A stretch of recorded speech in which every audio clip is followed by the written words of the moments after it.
Estamos detenidos con este tema de el afán. Cristo habló mucho acerca de ese tema. La Biblia toda habla mucho acerca de este asunto.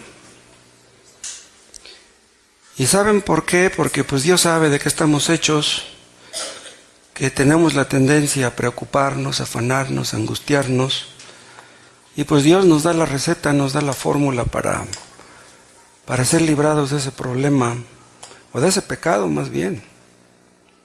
Acuérdense que no obedecer esto de no afanarnos, pues es una desobediencia, y por tanto es un pecado. Allí en Mateo 6 se repiten 5 o 6 veces, no os afanéis, no os afanéis, no os afanéis. El apóstol Pablo en Filipenses 4, ¿se acuerdan? Por nada estáis afanosos. En lugar de estar afanosos y preocupados, debemos ponernos a orar. ¿Qué se ganan ustedes con preocuparse? Nada. ¿Qué se ganan orando? Mucho.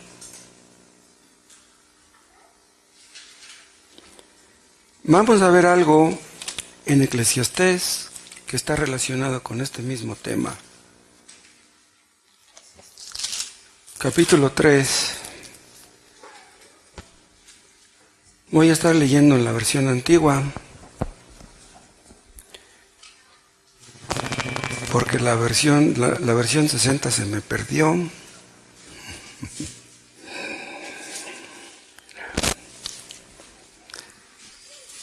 Capítulo 3, vamos a leer desde el 1 hasta el 11. Para todas las cosas hay sazón, y todo lo que se quiere debajo del cielo tiene su tiempo. Tiempo de nacer y tiempo de morir, tiempo de plantar y tiempo de arrancar lo plantado, tiempo de matar y tiempo de curar, tiempo de destruir y tiempo de edificar. Edificar es construir, ¿no? Tiempo de llorar y tiempo de reír, tiempo de endechar. Endechar quiere decir estar de luto, estar de duelo, y tiempo de bailar. Tiempo de esparcir las piedras y tiempo de llegar las piedras. Tiempo de abrazar y tiempo de alejarse de abrazar. Tiempo de agenciar, esto quiere decir ganar o buscar, ¿no? Tiempo de agenciar y tiempo de perder. Tiempo de guardar y tiempo de arrojar. Tiempo de romper y tiempo de coser. Tiempo de callar y tiempo de hablar. Tiempo de amar y tiempo de aborrecer. Tiempo de guerra y tiempo de paz. En todos estos tiempos que menciona aquí Salomón, están en las manos de Dios. ¿Se acuerdan? Vimos un tema de Spurgeon hace muchos años que se llamó ¿En tu mano están mis tiempos? Se refiere a esto. David entendía que nuestros tiempos están en las manos de Dios. Si Él quiere, estaremos contentos. Si Él quiere, lloraremos. Si Él quiere que tengamos dinero, lo tendremos. Si no quiere, no lo vamos a tener. El asunto depende de Él, no de nosotros. Si Él quiere que tengamos paz, la tendremos. Si quiere que tengamos guerra, la tendremos. Dice aquí en el versículo 1, para todas las cosas hay sazón, y todo lo que se quiere debajo del cielo tiene su tiempo. Aquí donde dice todo lo que se quiere, lo podríamos traducir como todo lo que Dios quiere. Todo lo que Dios quiere tiene su tiempo. Entonces, tiempo de nacer, tuvimos un tiempo de nacer según Dios lo predeterminó. Nacimos cuando Él quiso. Y luego dice, tiempo de morir. ¿Cuándo vamos a morir? Cuando Él quiera. Estamos en sus manos. Tiempo de plantar y tiempo de arrancar lo plantado. Nos gusta plantar, pero a lo mejor lo que plantamos no fue lo correcto, tenemos que arrancarlo, aunque no nos guste. El asunto está en las manos de Dios. Todos estos tiempos están gobernados por la sabiduría, por la providencia, por la soberanía de Dios, por los decretos. Dios usa su providencia también. O sea, la palabra providencia habla de que Él provee todo lo que tenga que ser provisto para que sus propósitos se cumplan. Entonces, si Dios quiere que tengamos dinero, Él proveerá los medios para que lo tengamos. Si necesitamos trabajo, Él proveerá los medios para que encontremos trabajo en el lugar que Él quiera que lo encontremos. Nosotros debemos buscar trabajo. pero encontraremos el que Él quiera que encontremos, a menos que les den trabajo de cantineros. Ese trabajo no es de Dios, ¿sí? Dice al final del 8, tiempo de guerra y tiempo de paz. Y luego dice el 9, ¿qué provecho tiene el que trabaja en lo que trabaja? Yo he visto el trabajo que Dios ha dado a los hijos de los hombres para que en él se ocupasen.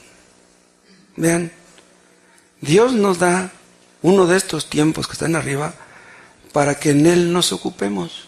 O podríamos traducirlo para que en él nos ejercitemos. Dios nos mete en un gimnasio para que nuestros músculos se fortalezcan, para que nuestra fe crezca. Una de dos, o crecemos a través de la aflicción o nos hundimos. Hay personas que dicen ser cristianas o que decían ser cristianas, que se les murió un hijo, ya no quisieron saber de Dios. Se les hundió la tierra.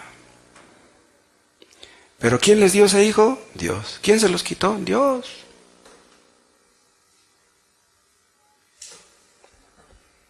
Pero leímos el 10, al final dice, para que en él se ocupasen.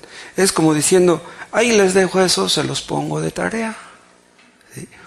Dios nos pone en una situación difícil o buena con un propósito.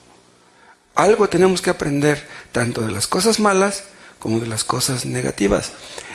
Del lado izquierdo apunté yo aquí puras cosas positivas, puras cosas que nos gustan. Nacer, plantar, curar, edificar, reír, bailar, juntar, buscar, guardar.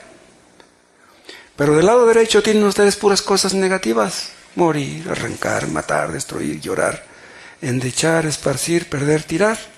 Esas cosas no nos gustan. Pero Dios las diseñó para nuestro bien. Y vean, no solamente para nosotros que somos cristianos, para todo el mundo. Todo el mundo en este mundo sufre. Todo el mundo llora. ¿Ustedes creen que Carlos Slim nunca llora? Me gustaría saber qué pensamientos cruzan por la mente de Carlos Slim a las 3 de la mañana cuando no puede dormir. Me gustaría saberlo. Estas cosas, y también estas, no ocurren de manera arbitraria, caprichosa. Cada cosa tiene su propósito. Necesitamos una aflicción, nos da la aflicción. Necesitamos una alegría, Dios nos da la alegría. Nada es casual, ni una cosa ni la otra. Para los creyentes la buena suerte no existe, ni la mala suerte tampoco. Dios nos da lo que necesitamos en cada caso.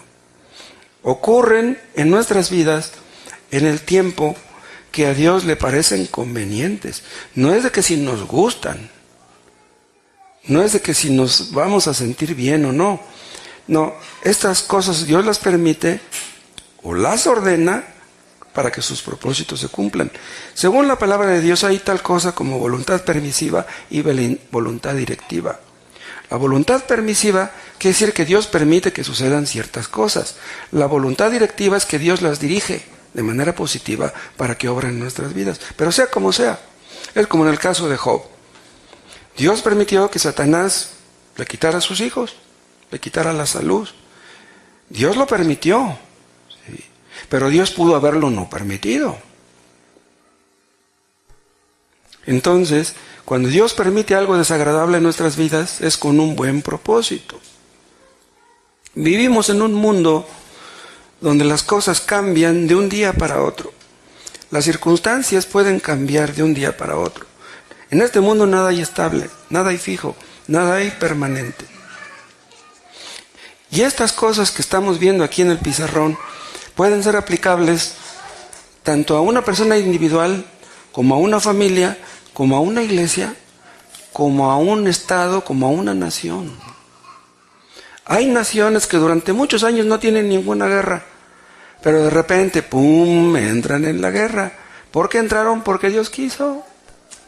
Dios estaba detrás del asunto. ¿Cuánta gente sufre en las guerras?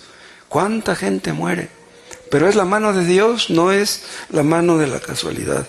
Busquen en el Antiguo Testamento todas las guerras que ustedes ven en el Antiguo Testamento, todas, Dios está detrás de ellas, todas. Nosotros no tuvimos control en este asunto. No tenemos control en esto. No tenemos control en este asunto tampoco. Ni en esto. Ustedes están riéndose hoy, pero a lo mejor mañana tienen que llorar. Dios decidirá lo que nos conviene. La verdad, hermanos, es que somos muy dependientes. Dependemos de Dios para todo. Hay muchos factores, vean, que determinan que alguien nazca. Ayer estaba yo hablando con el hermano Samuel. Tuvo 3 hijas. Y él estaba bien contento porque una de sus hijas iba a tener un hijo varón. Ya sabía que iba a ser varón. Dice, ay, no tengo un hijo, pero voy a tener un nieto. ¿Pero qué creen? Que no nació. En el momento que tenía que nacer el hijo, murió. No vio la luz del día.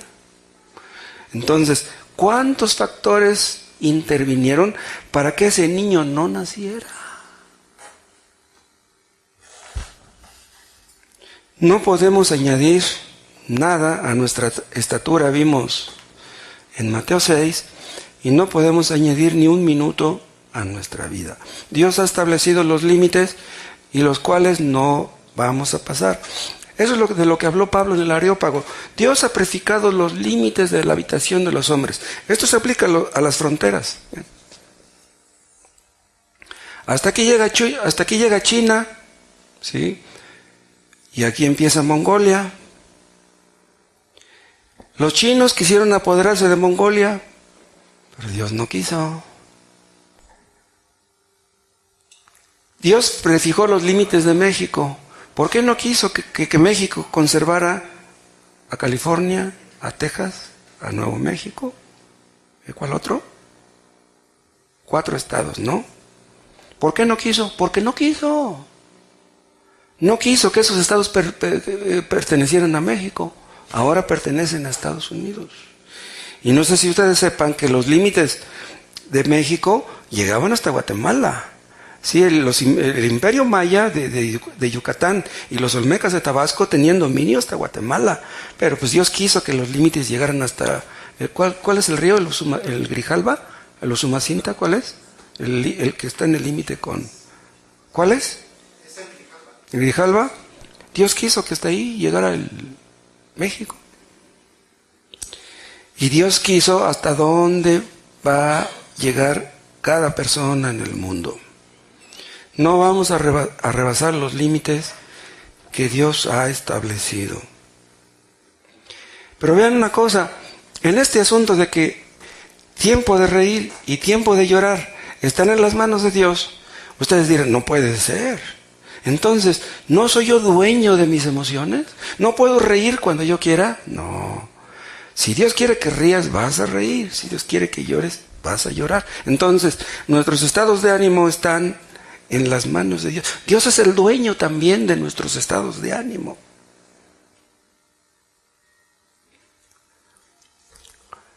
Hay personas que durante mucho tiempo no tienen un difunto en su casa. Y pues hacen fiestas y bailan. Pero de repente Dios quiere que haya luto, que haya duelo en una casa. Entonces ya no estás bailando, ya vas a estar llorando. Hay familias donde en una casa hay velorio y en la casa de junto hay una fiesta. ¿Por qué Dios quiso eso para unos y lo otro para los otros? Esto de buscar y esto de perder, buscar o ganar, y eso de perder también está en las manos de Dios. Si Dios quiere que ustedes tengan éxito en su trabajo, lo tendrán, progresarán. Llegarán alto en su empresa. Si Dios no quiere, no. Estamos en las manos de Dios. La mercadotecnia en general está en las manos de Dios. Wall Street está en las manos de Dios. No está en las manos de Rothschild, ni de los Illuminati, ni de los masones, ni de los millonarios Rockefeller. El Fondo Monetario Internacional está también en las manos de Dios. Pero entonces, no somos responsables de buscar éxito, salud, de que nos vaya bien. No somos responsables de plantar, de construir. No debiéramos tratar de progresar en la vida. Sí. Pero Dios ha establecido hasta dónde vas a llegar. No más allá. Debemos aprovechar las oportunidades que tenemos para progresar.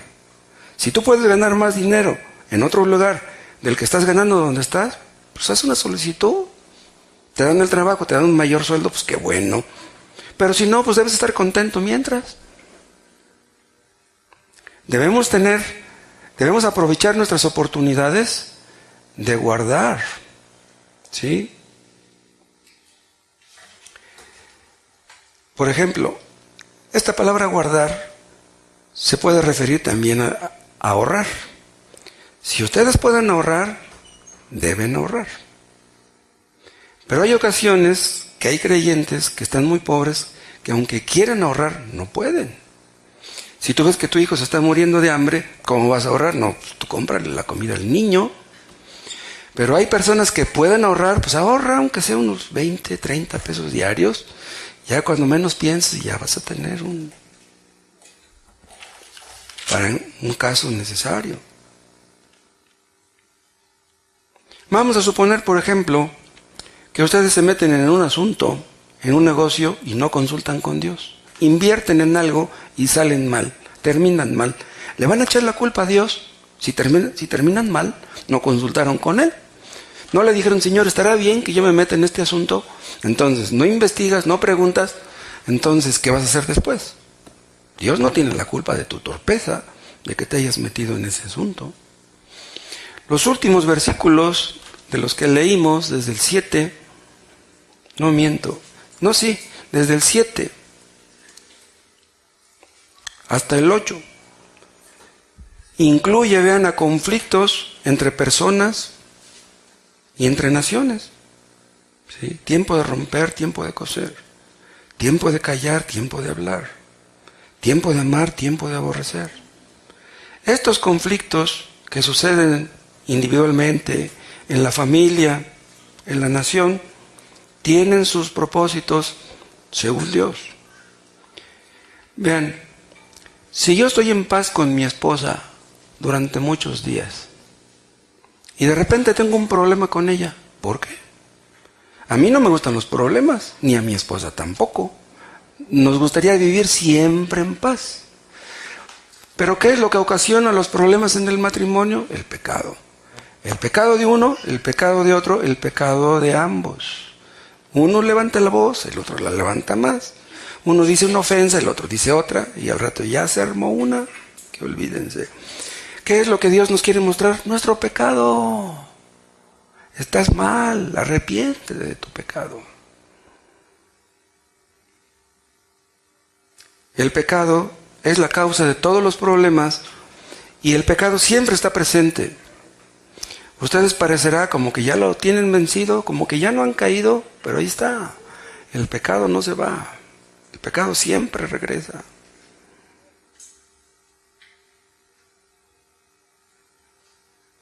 Si estamos siendo afligidos, tal vez eso pues no nos guste. Y cuando le pedimos a Dios que nos libre de una aflicción, muchas veces no será correcto que lo hagamos. Porque si Dios nos quiere enseñar algo a través de la aflicción, si Dios nos sacara rápido de esa aflicción, ya no aprenderíamos la lección que Dios nos quiere enseñar. Entonces, lo más importante es que le pidamos a Dios, Señor, ¿qué es lo que debo aprender? ¿Qué es lo que me estás enseñando? Que yo haga tu voluntad, que yo esté en paz contigo. Tu voluntad es lo importante. Nosotros debemos sujetarnos a los tiempos de Dios, a las sazones de Dios. Aquí en la versión antigua dice, para todas las cosas hay sazón. La palabra sazón quiere decir una época corta o larga, ciertas etapas de la vida. ¿Sí? Ciertas etapas de la vida. O sea, Dios tiene esas etapas de nuestras vidas en sus manos. Un día recibimos la noticia que nos piden la casa donde estamos viviendo. Ya no nos van a rentar. Estuvimos viviendo ahí 5 años. Tener que cambiarnos de casa, de un lugar donde vivimos 5 años, es un shock. Ya nos acostumbramos a ese lugar, al mercado que te queda cerca, a la escuela, ya te acostumbraste a los vecinos, y tener que cambiarte de nuevo, pues si Dios quiere que te cambies, Él sabe por qué quiere que te cambies. Estas cosas diríamos que son buenas. Estas cosas diríamos que son malas, pero son malas desde nuestra perspectiva, no desde la perspectiva de Dios. Porque si Dios quiere que lloremos, que suframos, que estemos enfermos, que estemos angustiados, Él quiere sacar algo bueno de eso. En este mundo, estas cosas se mezclan. Todo mundo llega a experimentar estas cosas, toda clase de personas. ¿Qué dicen los del Evangelio de la Prosperidad? Que Dios no puede querer que tú llores. Dios no puede querer que se te muera un hijo. Dios no puede querer que tú arranques lo que has plantado. No puede querer que mates esa relación. Pero ellos se equivocan.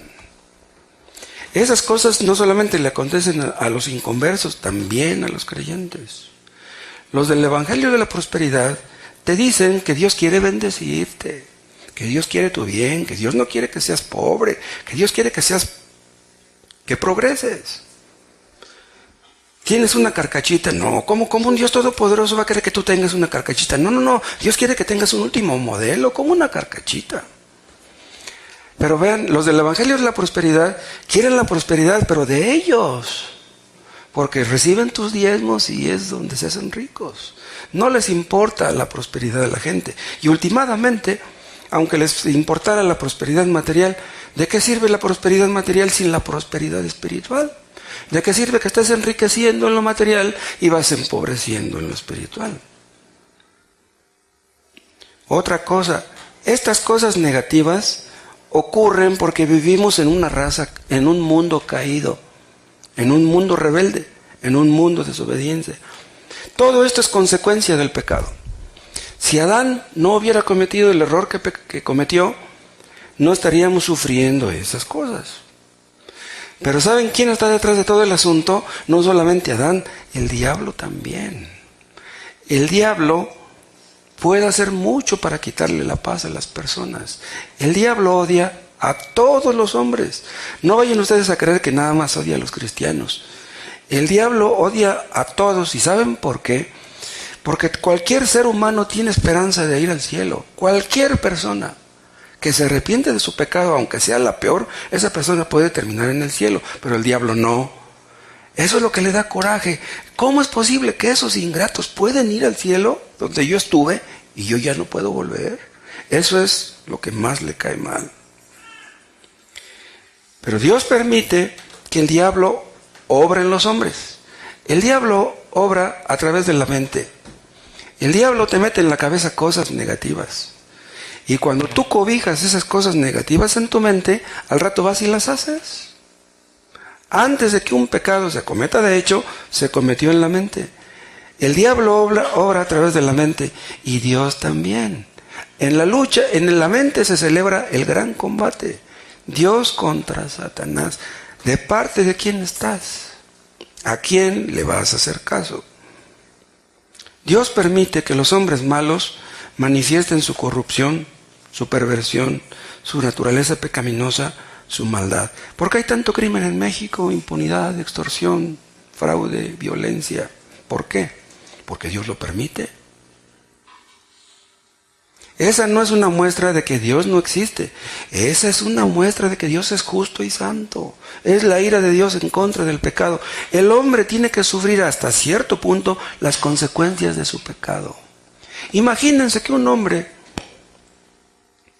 malgastara su quincena, se fuera de borracho, lo asaltaran, amanece bien crudo, amanece con un ojo morado y sin dinero.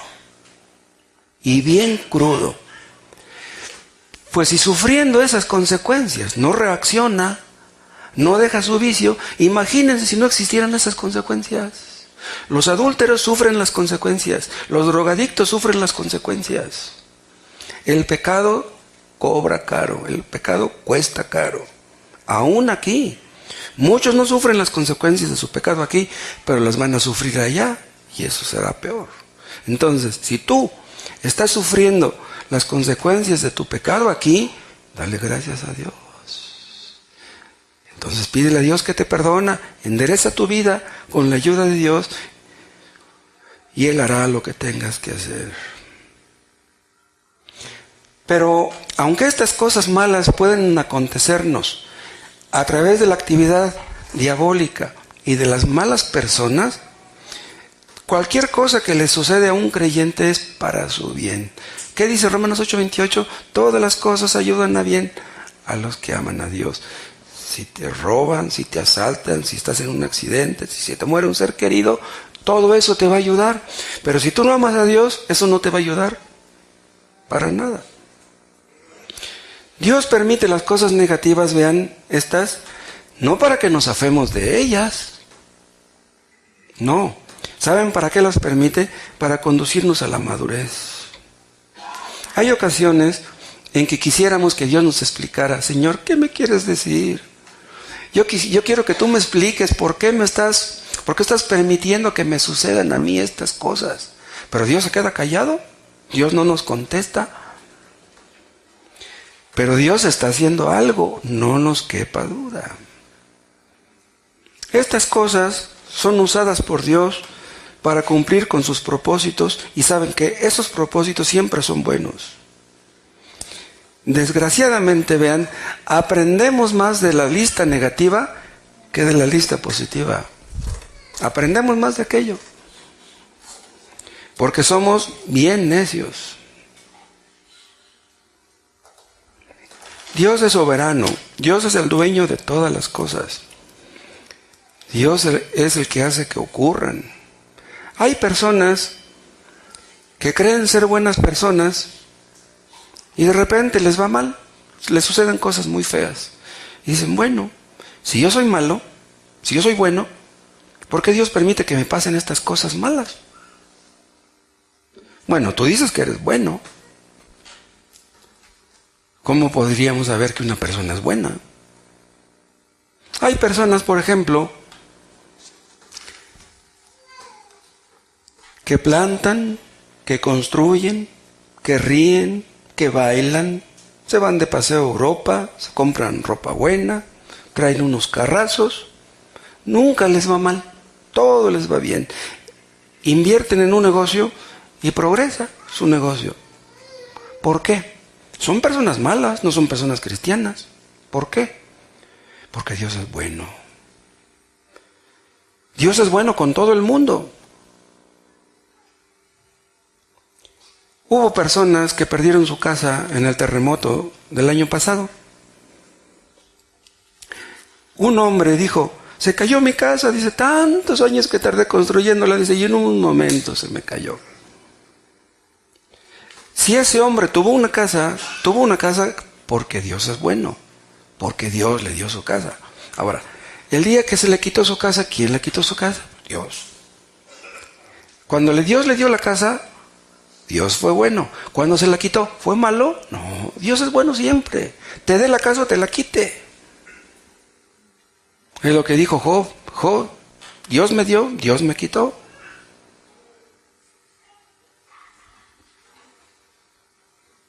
Pero hay personas malas que le suceden cosas buenas.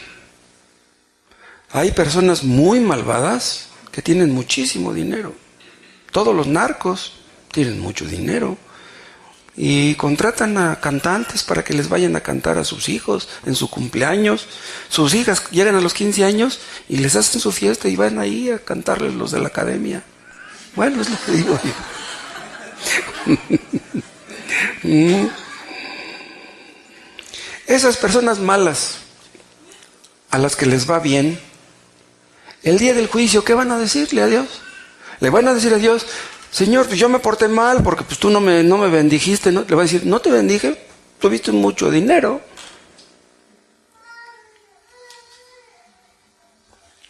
En ese terremoto del año pasado, me llamó la atención que de una casa murieron algunos y de repente entraron los rescatistas y sacaron a un perro. Dije yo, mejor Dios quiso que muriera la dueña del perro que el perro. ¡Wow! Es increíble. Pero es que la mujer era pecadora y el perro no.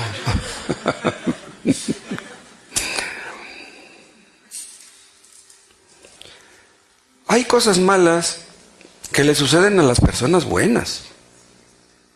¿Pero quiénes son las personas buenas? Bueno, según la palabra de Dios, las personas buenas son los que son los justos, los que son justificados en Cristo. Justificados pues por la fe, tenemos paz para con Dios por medio de Cristo. Entonces, una persona justificada es una persona buena según Dios. No somos buenos en nosotros mismos, no, nosotros mismos somos pecadores. Somos buenos en virtud de Cristo, de la justicia de Cristo que es puesta en nuestra cuenta. Dios nos ve como si fuéramos justos, aunque no lo somos. Todos los creyentes en este mundo somos pecadores. No hay nadie en este mundo que no peque. Entonces, a personas buenas, a los creyentes, les llegan a suceder cosas malas. ¿Por qué? Porque vivimos en un mundo caído, al igual que los inconversos. Todos tenemos que sufrir. Pero en el cielo, vean, nada de esta lista va a existir. Y todas estas cosas sí van a existir. En el cielo habrá puras cosas positivas, pero todavía no llegamos al cielo. Todavía estamos en la tierra, estamos de paso, somos peregrinos. Vivimos rodeados de gente pecadora y los pecados de los demás nos afectan. ¿Sí? Los pecados de los vecinos, de los hijos, de la pareja, esos pecados de los demás nos afectan de una manera o de otra. Pero hay un texto que dice que los creyentes esperamos cielo nuevo y tierra nueva donde mora la justicia. Aquí en este mundo no hay justicia, pero allá sí. Aquí más bien hay mucha injusticia. Pero en el cielo habrá pura justicia, pura santidad, puro amor, paciencia, mansedumbre, dominio propio. Todo será muy diferente a como estamos aquí. Dicen los del Evangelio de Prosperidad que los creyentes no debiéramos llorar, no debiéramos estar de luto, no debiéramos perder, no debiéramos arrancar, no debiéramos morir. Vamos a suponer por un momento que los cristianos nunca sufriéramos, que en el momento que nos convertimos no tuviéramos ninguna enfermedad, ningún problema económico, ningún problema con nuestros hijos, ninguna clase de problema. Que progresáramos y que tuviéramos rápido un gran edificio. ¿Qué dirían los inconversos? A los cristianos son a los únicos que les va bien, pues vamos a hacernos cristianos. Entonces serían cristianos por interés. Dios no quiere eso.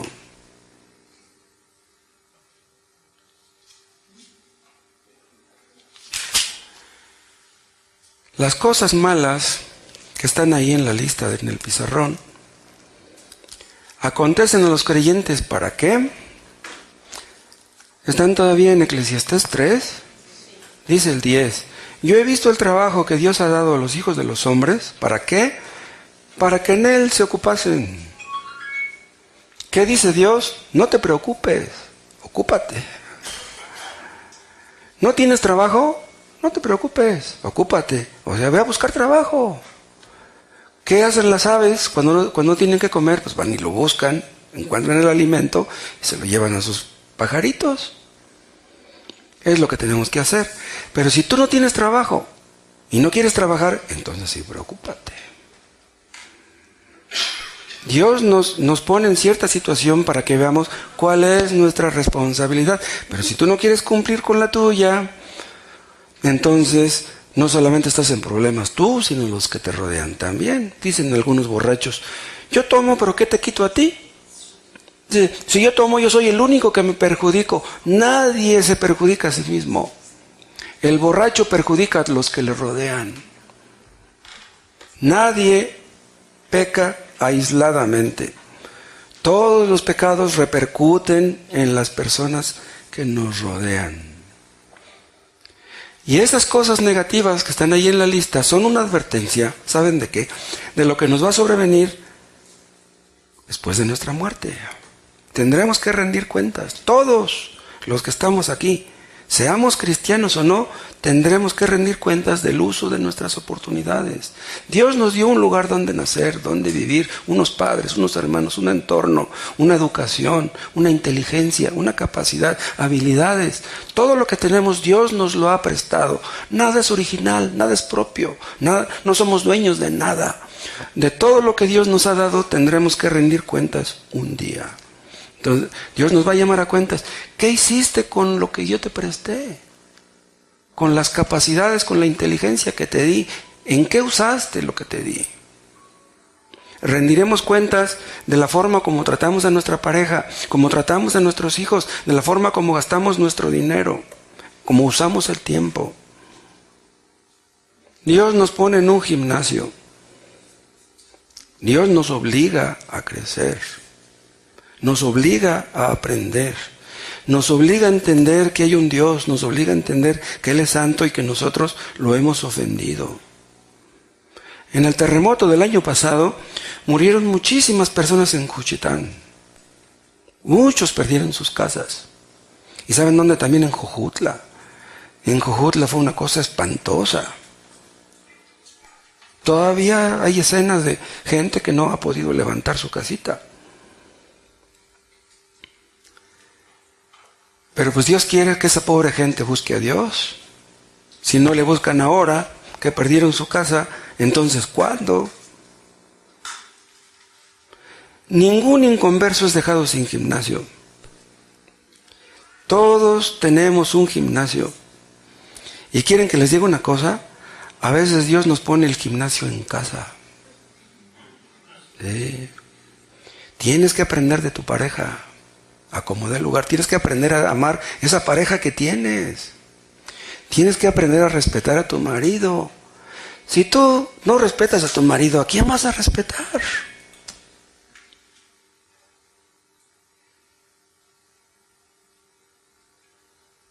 Si un marido no ama a su esposa, entonces ¿a quién va a amar? Si tú no le tienes paciencia a tus hijos, entonces ¿a quién le vas a tener paciencia?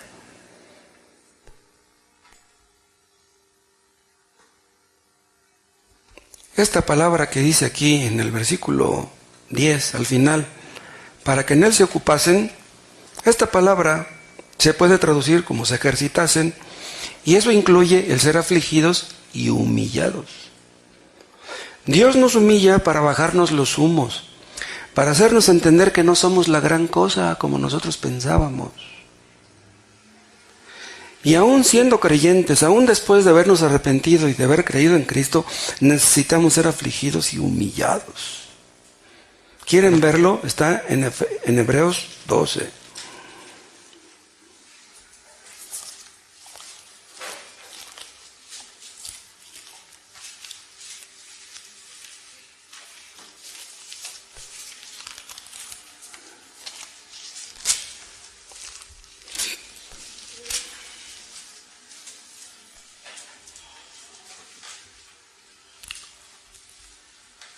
Hebreos 12:5. Y estáis ya olvidados de la exhortación que como con hijos habla con vosotros diciendo: Hijo mío, vean, Dios habla, Hijo mío, no menosprecies el castigo del Señor, ni desmayes cuando eres de Él reprendido, porque el Señor al que ama castiga y azota a cualquiera que recibe por hijo. Si tú eres un hijo de Dios por la fe en Cristo, Dios te va a disciplinar. Dios no disciplina a los que no son sus hijos. Dios no castiga a los bastardos. Dios castiga a los suyos. Si tú dices que eres cristiano y pecas, ten mucho cuidado. Con Dios no se juega.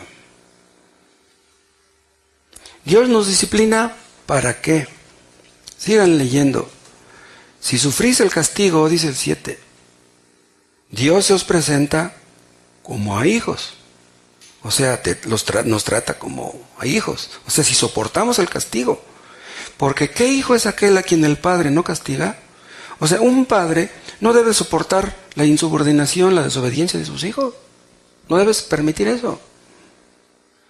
Los padres que permiten que sus hijos hagan lo que quieran ya los echaron a perder. Los hijos tienen que sujetarse a una autoridad. En este mundo todos estamos bajo autoridad, todos. ¿Ustedes creen que Peña Nieto no?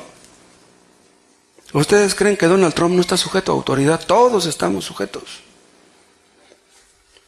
Si Dios nos recibe como hijos, nos va a disciplinar. Y dice el 8, mas si estáis fuera del castigo, del cual todos han sido hechos participantes, aquí donde dice todos se refiere a todos los creyentes de todos los tiempos. Dice, luego sois bastardos y no hijos. O sea, si Dios no te castiga a ti, entonces no eres su hijo. Por otra parte, tuvimos por castigadores a los padres de nuestra carne, o sea, nuestros padres terrenales.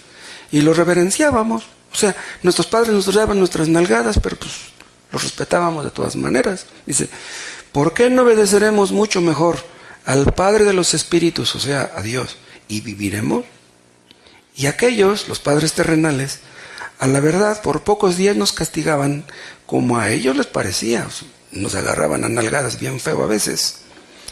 Dice, mas para lo que nos es provechoso. O sea, Dios nos disciplina para nuestro bien. ¿Para qué? Para que recibamos su santificación. O sea, Dios nos disciplina para que aprendamos a ser santos, para que nos apartemos del pecado, para que huyamos del pecado. Y dice el 11, es verdad que ningún castigo al presente parece ser causa de gozo, sino de tristeza. O sea, no nos gusta que Dios nos discipline, mas después da fruto apacible de justicia a los que en Él son ejercitados. O sea, cumple Dios con sus propósitos. Y si no entendemos en este momento que estamos afligidos, después vamos a entender. Desde esta perspectiva, vean, tal vez algunas cosas se vean como odiosas, terribles, horribles, etc. Pero según Dios, aun si Dios nos mata, aun si Dios nos quita la vida, no nos hace ningún daño. ¿Quién nos dio la vida? Él. ¿Cómo dice un texto que a Dios le gusta la muerte de sus santos? ¿Cómo dice? ¿Cómo dice? Agradables a Jehová la muerte de sus santos, algo así. O sea, a Dios le gusta que los santos, que los creyentes mueran. ¿Por qué? Porque se van con Él. Ya, le quito la vida, pues ya me lo traigo conmigo. Entonces, si yo me muero, pues a lo mejor a mis hijos como que no les gusta, o a mi pareja, pero pues a Dios le gusta, pues me lleva con Él y punto. Será lo que Dios diga. Estas cosas que Dios permite, cosas que pueden parecer desagradables, Dios las permite para que crezcamos, para que maduremos, para que ya no seamos niños berrinchudos, para que veamos la vida objetivamente, cristianamente, espiritualmente, para desarrollar virtudes espirituales en nosotros. ¿Para qué? Para que seamos lo que Dios quiere que seamos. Pero las dos cosas son necesarias.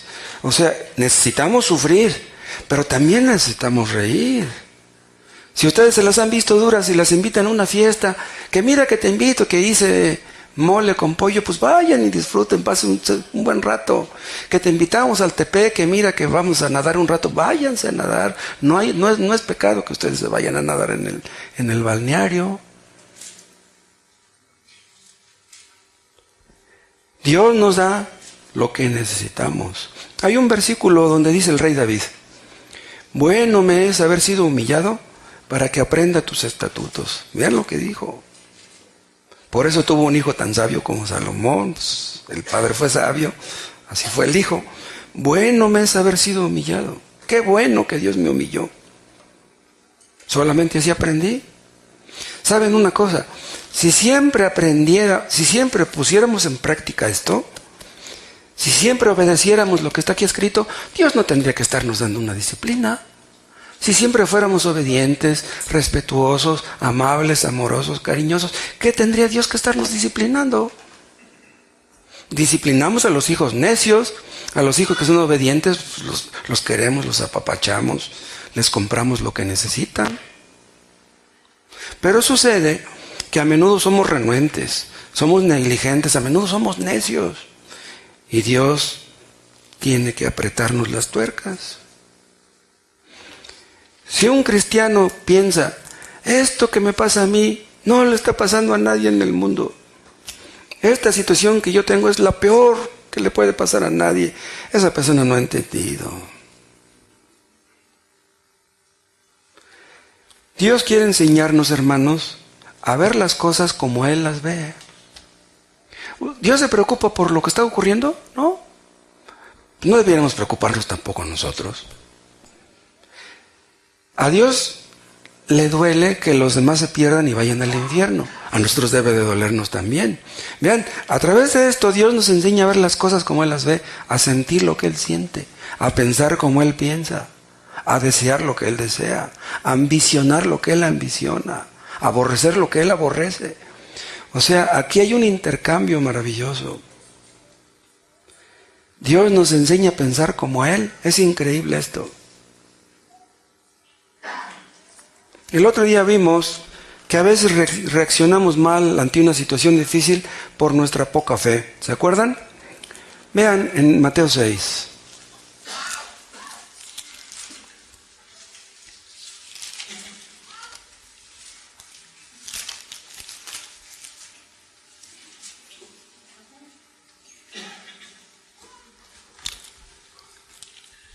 Mateo 6:30. Y si la hierba del campo que hoy es y mañana es echada en el horno, Dios la viste así, ¿no hará mucho más a vosotros, hombres de poca fe?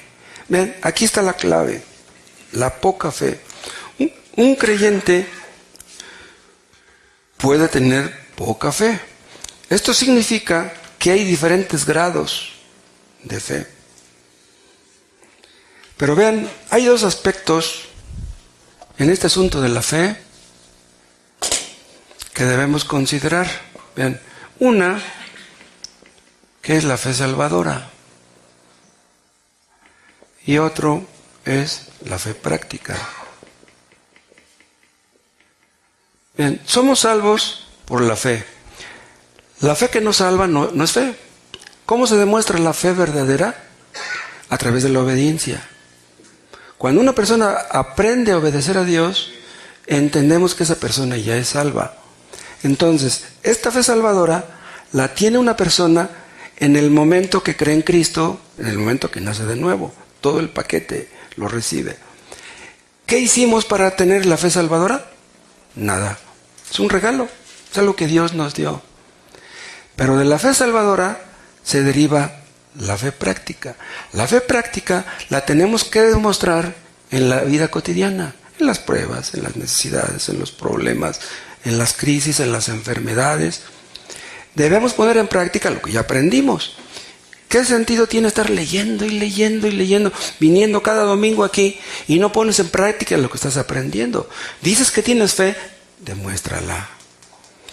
Pero vean, nadie puede tener fe práctica sin tener fe salvadora. Ustedes busquen en un diccionario lo que significa la palabra fe, el diccionario dice puras tonterías.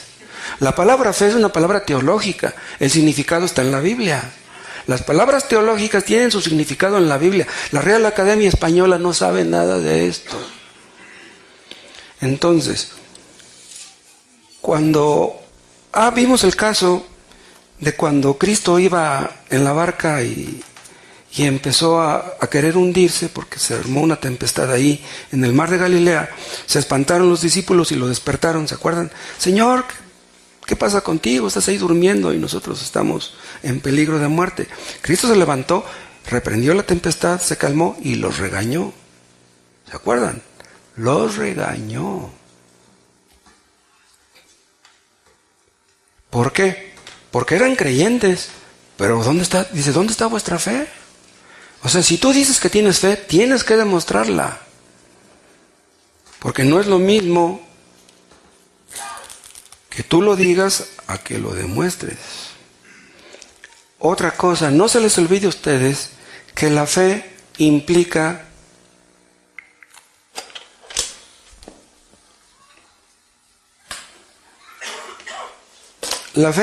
tres cosas. Bíblicamente, no estamos inventando.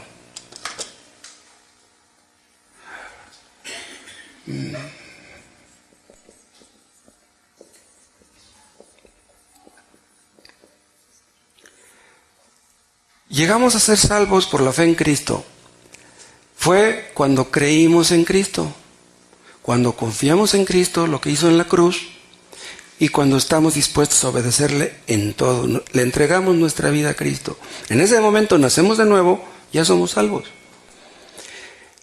En las Escrituras se nos presenta a Cristo en un triple oficio: como profeta, como sacerdote y como rey. Los profetas eran ungidos con un aceite especial, un aceite aromático, cuya fórmula solamente era algo secreto, nadie podía reproducir. Eran ungidos los sacerdotes para ocupar su cargo y todos los reyes de Israel. Bueno, en el momento que creemos en Cristo como nuestro profeta, creemos todo lo que dijo. Los profetas del Antiguo Testamento a lo mejor fallaron en algo, pero nuestro profeta no falla en nada. Tenemos que confiar en lo que Cristo hizo como nuestro sacerdote y sacrificio. Cristo murió en la cruz para beneficio nuestro. No confías en ti mismo, no confías en los hombres, no confías en las vírgenes, en los santos, ni en tus sentimientos. Confías en Cristo. Cristo es nuestro sumo sacerdote. ¿Cómo lo demostrarás que crees y que confías? Cuando le obedeces. Aquí está la clave. Sin obediencia no hay creencia ni hay confianza. Si no hay obediencia, tú no eres salvo. Si tú no obedeces a Cristo, tú no has nacido de nuevo. Entonces, ¿cómo demostrarás que tienes una fe verdadera?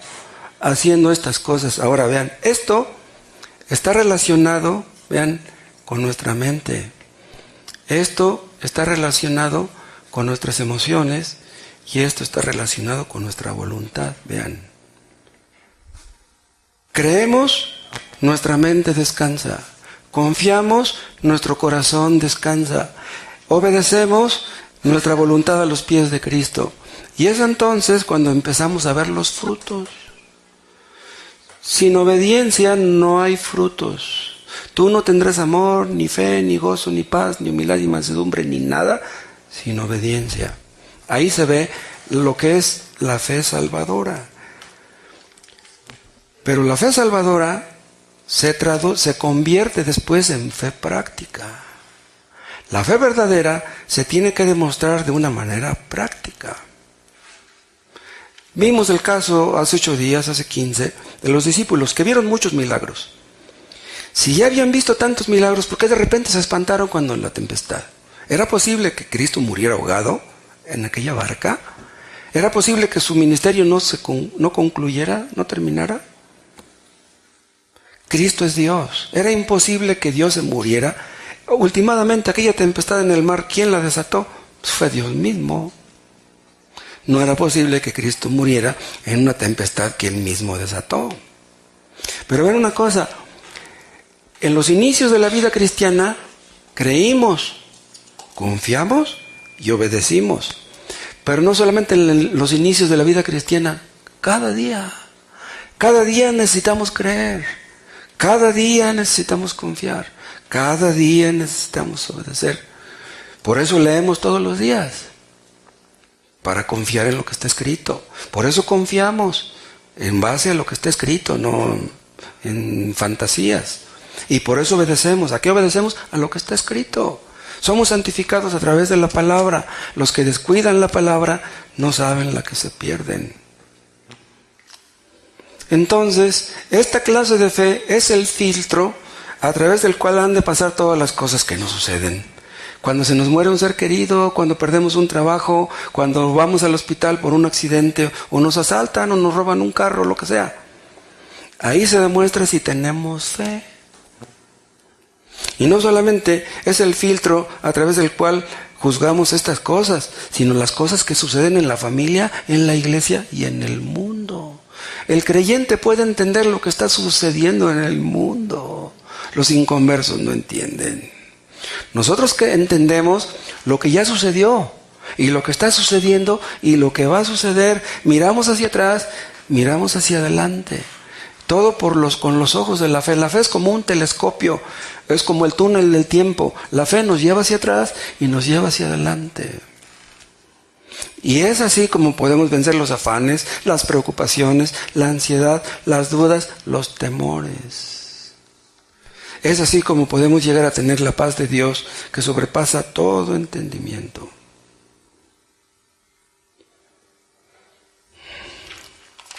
Vean ustedes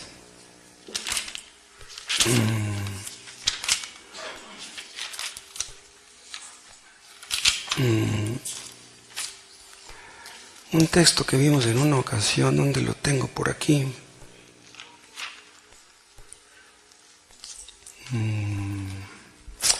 Oh, ya se me perdió.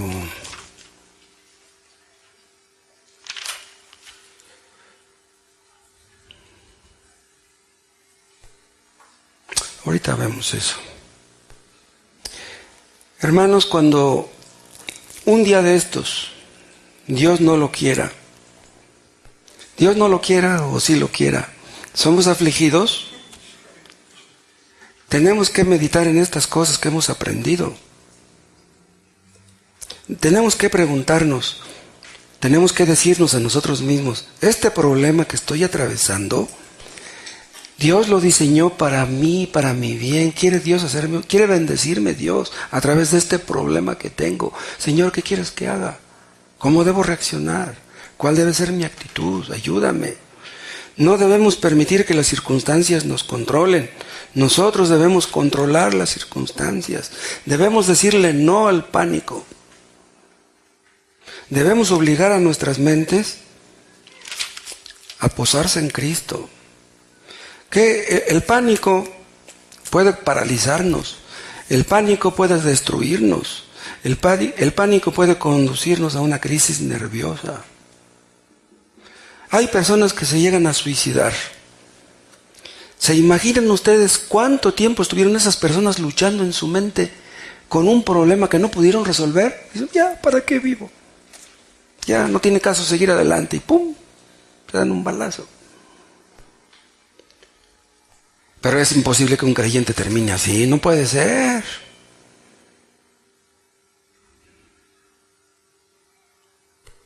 Cuando estemos en una situación difícil, debemos predicarnos el Evangelio a nosotros mismos. Nosotros predicamos el Evangelio a otros, ¿no nos predicamos a nosotros mismos? ¿Animamos a otros? ¿No nos animamos a nosotros? ¿Será posible que Dios nos abandone? ¿Que Dios ya se murió? ¿Que Dios está dormido? ¿Que Dios no nos escucha? ¿Que está sordo? No es posible. Debemos creer todos los días, confiar todos los días, obedecer todos los días. Y si Dios quiere que muramos, pues moriremos. Vean un texto y terminamos en Mateo 17.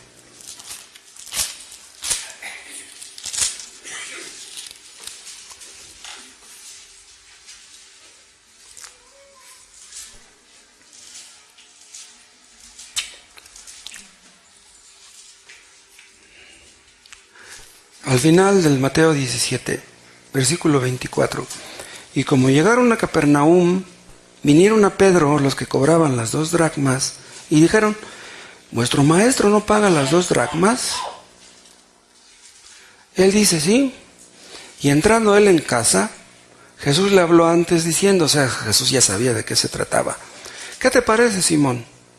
Los reyes de la tierra, ¿de quién cobran los tributos o el censo? ¿De sus hijos o de los extraños? Pedro le dice, de los extraños. Dice, Jesús le dijo, luego los hijos son francos, son exentos. Dice, mas porque no los escandalicemos, dice, vamos a pagar el impuesto. Ven, es lo que da a entender. Para no tener problemas con ellos, vamos a pagar el impuesto.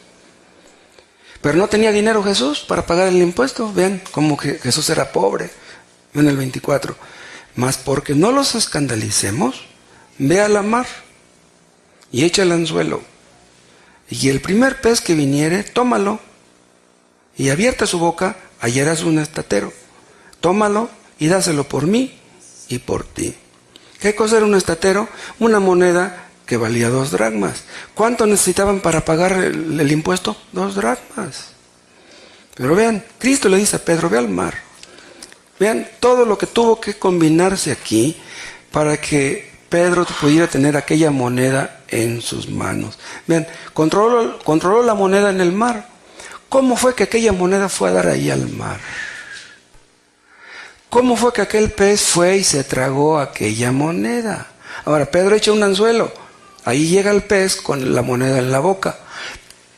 Pero si tenía la moneda en la boca, ¿por qué buscó el anzuelo? Pues ya con la moneda tenía, ya para qué quería el anzuelo. Pues llegó el pez y se enredó en el anzuelo, quedó atrapado. Y Pedro lo jaló y le abrió la boca y encontró la moneda. Pero vean, Dios hizo que el pez estuviera ahí. Aquel pez precisamente, que llevaba aquella moneda precisamente. Dios controló la mano de Pedro para que aventara el anzuelo a la distancia donde estaba el pez. Porque un anzuelo lo lanzas cerca o lo lanzas lejos, a la izquierda o a la derecha. Lo lanzó donde estaba el pez. Cuando Pedro saca el pez y le abre la boca y ve la moneda, dice, no puedo creerlo. Vean ustedes cómo Dios hizo que la fe de Pedro creciera. Pedro ya sabía que Cristo era Dios, pero con eso, ¿qué duda le quedaba? Dios aumenta nuestra fe, hermano. Después de un tiempo de llorar, de repente reímos. Dios aprieta, pero no ahorca. Dios nos quiere enseñar algo.